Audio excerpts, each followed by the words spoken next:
किसे कहा जाता है भाई? बोलो। जो शब्द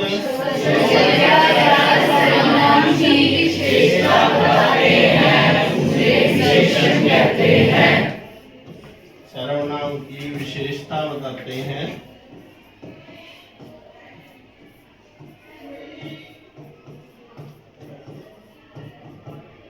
उन्हें विशेषण कहा जाता है। उन्हें विशेषण कहा जाता है।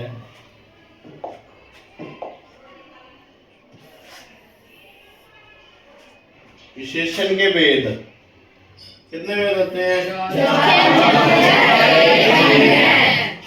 4 मुख्य, एक अन्य।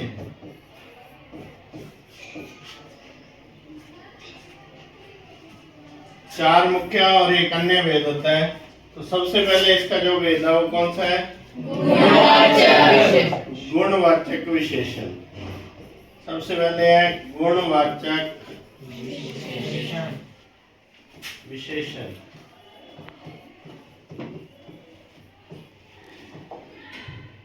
गुणवाचक विशेषण में क्या होगा? जिस विशेषण में जो संज्ञा सर्वनाम के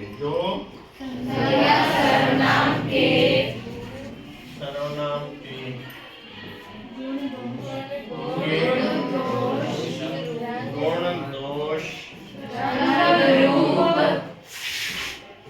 रंग रूप आकार प्रकार दिशा दशा आदि का बोध करवाए। आदि का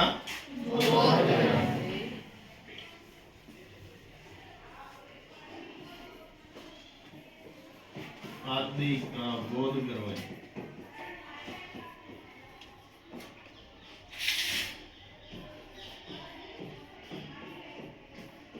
तो क्या कहलाएंगे? गुणवाचक विशेषण। यानी जो संज्ञा सर्वनाम के गुण दोष रंग रूप आकार प्रकार आदि का बोध करवाने वाले जो शब्द होंगे वो कौन से होंगे? गुणवाचक विशेषण। जैसे उदाहरण इसके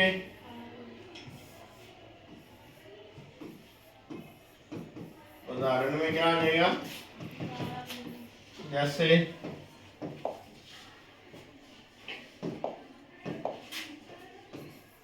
काला घोड़ा, लाल साड़ी, ईमानदार आदमी,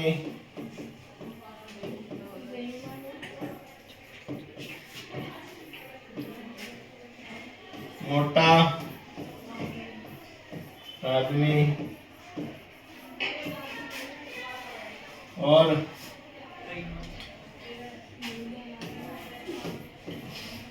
बेईमान औरत। ठीक है, तो ये सारे इसके क्या होंगे? उदाहरण। उसके बाद दूसरा अपना कौन सा? 2 नंबर संख्यावाचक विशेषण। संख्यावाचक विशेषण।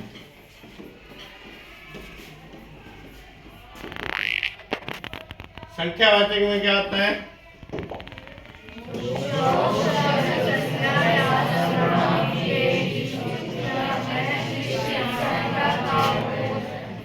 जो शब्द संज्ञा सर्वनाम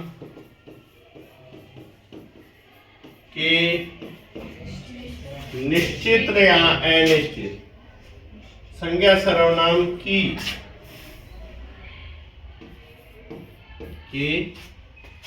निश्चित या अनिश्चित संख्या, निश्चित या अनिश्चित संख्या का बोध करो। अनिश्चित संख्या का बोध करवाएं।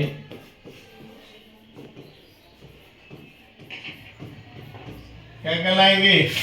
संख्यावाचक विशेषण। संख्यावाचक विशेषण। संख्यावाचक विशेषण कहलाते हैं। कहलाते हैं। तो क्या होगा वो? संख्यावाचक विशेषण होगा। कौन? कि जो शब्द संज्ञा सर्वनाम की निश्चित या अनिश्चित संख्या, इसका अनिश्चित संख्या का बोध करवाते हैं, वो क्या कहलाते हैं? संख्यावाचक विशेषण कहलाते हैं। तो जैसे इसके उदाहरण अपने लिखें तो निश्चित एक तो हो जाएगा निश्चित संख्या। निश्चित संख्या में क्या होगा कि जो निश्चित संख्या का बोध करवाएंगे। और दूसरा क्या होता है इसमें? अनिश्चित संख्या।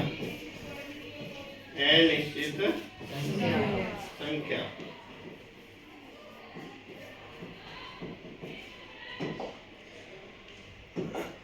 निश्चित संख्या में क्या? जैसे 4 आदमी, 2 जोड़ी जूते।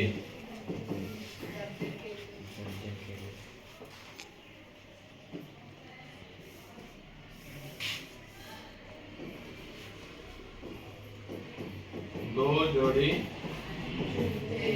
जूते, दर्जन केले,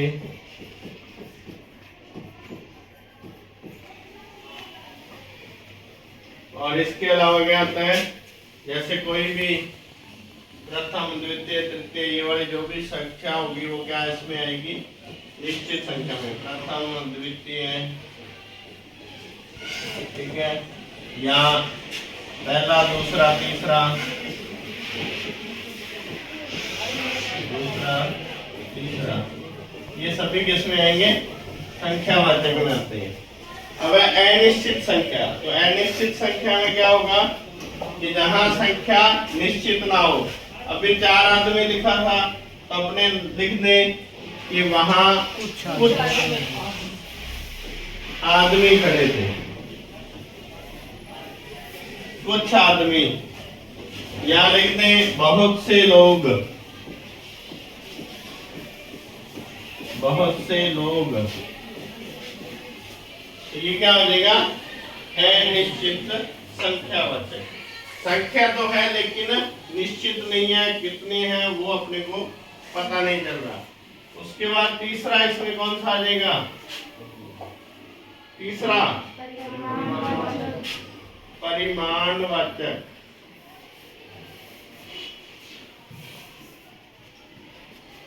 क्या आएगा? परिमाणवाचक। परिमाणवाचक में क्या होता है कि वही जैसे संख्यावाचक में परिभाषा थी उसी प्रकार इसमें क्या होता है? परिमाण। कैसा कि जो शब्द संज्ञा सर्वनाम के इसका निश्चित या अनिश्चित, निश्चित या अनिश्चित परिमाण का बोध करवाते हैं, वे शब्द क्या कहलाते हैं?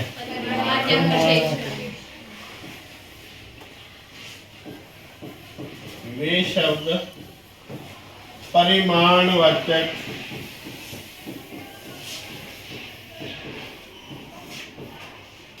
विशेषण कहलाते हैं।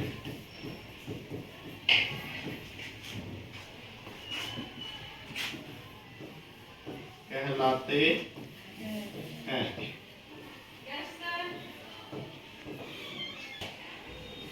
कौन सा है? परिमाण। परिमाण में क्या होगा? एक निश्चित या अनिश्चित परिमाण। परिमाण में क्या आएगा? परिमाण का मतलब होता है, क्या होता है? नाप, तोल और माप। यानी जो संज्ञा सर्वनाम के निश्चित या अनिश्चित नाप, तोल, माप का बोध करवाते हैं। परिमाण क्या होता है? नाप, तोल या माप। उसका बोध करवाने वाले शब्द क्या कहलाएंगे? परिमाणवाचक। वो कैसा होना चाहिए? या तो वो निश्चित होगा और या वो अनिश्चित होगा। तो जैसे उदाहरण इसके, वो ये भी दोनों में आएगा। एक किसमें होता है? निश्चित परिमाण, और दूसरा क्या होगा? अनिश्चित परिमाण। अनिश्चित परिमाण। निश्चित परिमाण।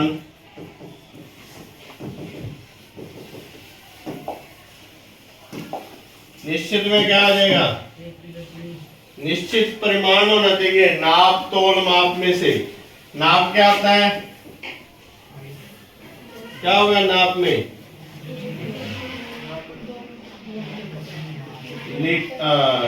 किसमें आएगा? मीटर वाले में, मीटर, सेंटीमीटर। और तोल में क्या होगा? ग्राम, किलो और क्विंटल। और माप में क्या होगा? मीटर,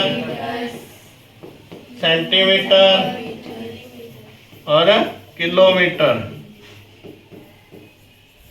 ये आएंगे किसमें? नाप, तोल और माप में जो आने हैं। तो निश्चित परिमाण करना अपने को, तो निश्चित नाप, तोल, माप का होना चाहिए। चाहे वो ग्राम में हो, किलो में हो, एक निश्चित संख्या में होना चाहिए। जैसे अपने कहते हैं 2 किलो चीनी, 5 मीटर कपड़ा, या और क्या लिखोगे? 2 लीटर दूध। 2 लीटर दूध। ये तो हो गया निश्चित। लेकिन अनिश्चित में अपने क्या लिखेंगे? जैसे अपने कहते हैं थोड़ी सी चीनी, थोड़ी सी की जगह थोड़ी चीनी सीधा लिख दो। कुछ कपड़ा, तो ये क्या हो गया? अनिश्चित संख्या है। ये क्या? अनिश्चित परिमाण। अनिश्चित परिमाण हो गया, यानी नाप, तोल, माप तो है लेकिन निश्चित नहीं है वो कितना है। तो ये होता है अनिश्चित परिमाण और निश्चित परिमाण। उसके बाद अगला कौन सा रह गया अपना? सार्वनामिक या संकेतवाचक। सार्वनामिक या संकेतवाचक। कौन सा विशेषण है? सार्वनामिक या संकेतवाचक विशेषण। इसमें क्या होगा कि जिस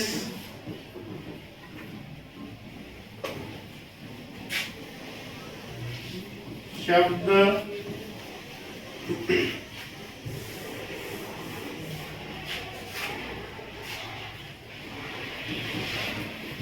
जिन शब्दों से संज्ञा या सर्वनाम की ओर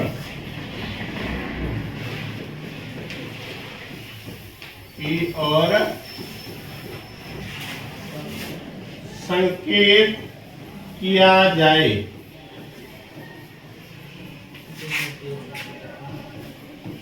तो क्या कहलाएगा वो?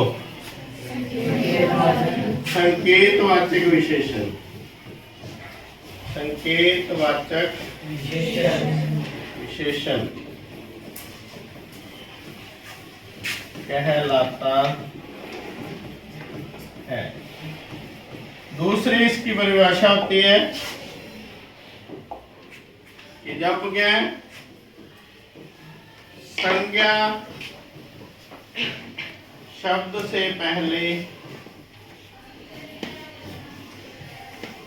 संज्ञा शब्द से पहले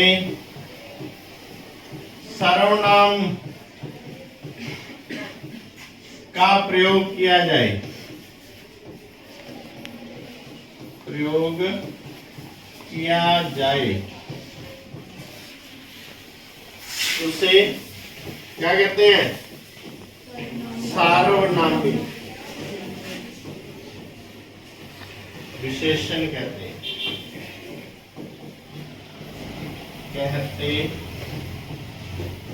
हैं।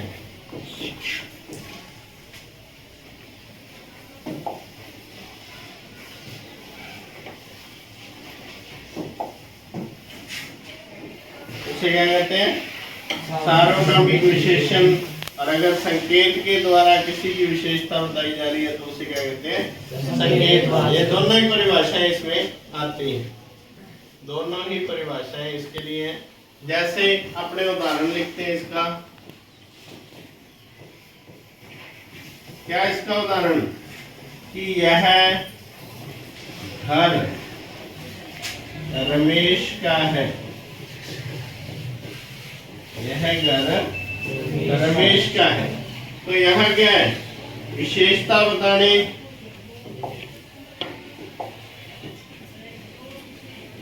विशेषता में बता रहे हैं संकेत के द्वारा कि यह घर की विशेषता। दूसरा इसमें क्या हो रहा है? सार्वनामिक शब्द में क्या था कि जब संज्ञा शब्द से पहले सर्वनाम आ जाए, संज्ञा शब्द है उससे पहले सर्वनाम आ गया तो ये क्या हो गया? सार्वनामिक विशेषण। ठीक है, समझ आया? और लास्ट अपना क्या बचा हुआ है इसमें? जो अन्य भेद है, अन्य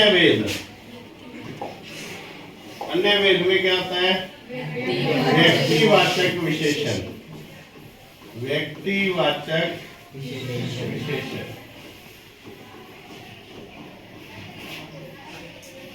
व्यक्तिवाचक विशेषण क्या होगा? कि जब संज्ञा शब्द का प्रयोग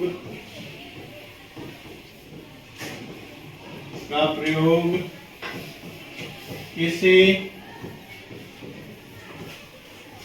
विशेषण के रूप में किया जाए, किसी विशेषण के रूप में किया जाए, वह व्यक्तिवाचक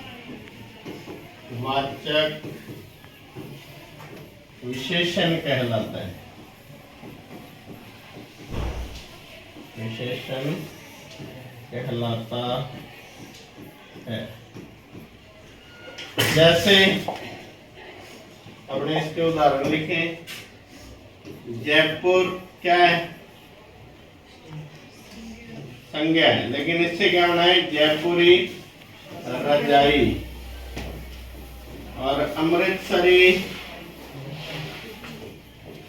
क्या? बड़ी। या और बीकानेरी भुजिया।